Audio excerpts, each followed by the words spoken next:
સૌને નમસ્તે। આમ આદમી પાર્ટીમાં ખુશીની લહેર છે। હમણાં જ પંજાબમાં થયેલ સ્થાનિક સ્વરાજની ચૂંટણીઓમાં આમ આદમી પાર્ટીની ભવ્ય જીત થઈ છે।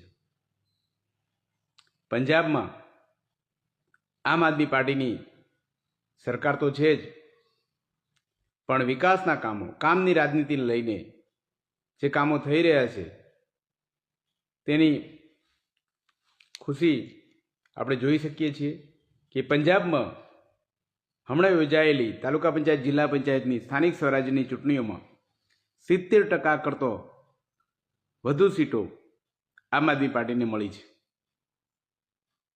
આમ આદમી પાર્ટીએ લાઇટ બિલ માફની વાત હોય, ખેડૂતોને રાહત હોય કે દારૂ ડ્રગ્સના વેપારના, નશીલા માદક દ્રવ્યોના વેપારને નસીહત દેવામાં જો સરકાર સફળ બની હોય તો એ પંજાબ સરકાર છે। ત્યારે પંજાબ સરકારના કામોને ખુશ થઈને, કામની રાજનીતિને લઈને પ્રેરાઈને પંજાબના લોકોએ સ્થાનિક સ્વરાજની ચૂંટણીઓમાં આમ આદમી પાર્ટીને ભવ્ય જીત અપાવી છે। ત્યારે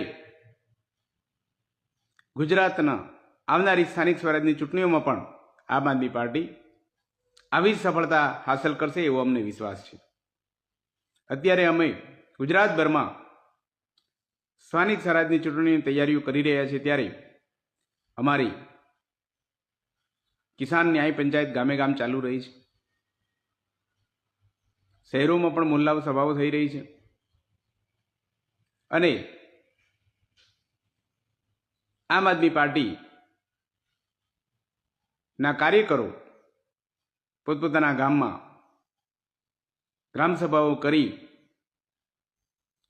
ગુજરાતમાં ભાજપ સરકારના દરેક ક્ષેત્રે જે નિષ્ફળ નીવડી છે એ નિષ્ફળતાની વાત કરીને આમ આદમી પાર્ટી સ્થાનિક સ્વરાજ્યની ચૂંટણીઓમાં જીતશે તો વિકાસના કામોની વાત, ખેડૂતોના હિતની વાત, દરેક વર્ગને લાભની વાત, જે કંઈ હોય ન્યાયિક હિતમાં તે વાત કરશે। આમ આદમી પાર્ટીના દરેક કાર્યકરો અત્યારે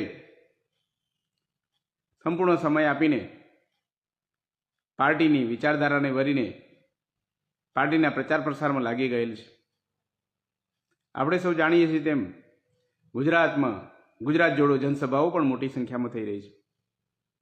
ત્યારે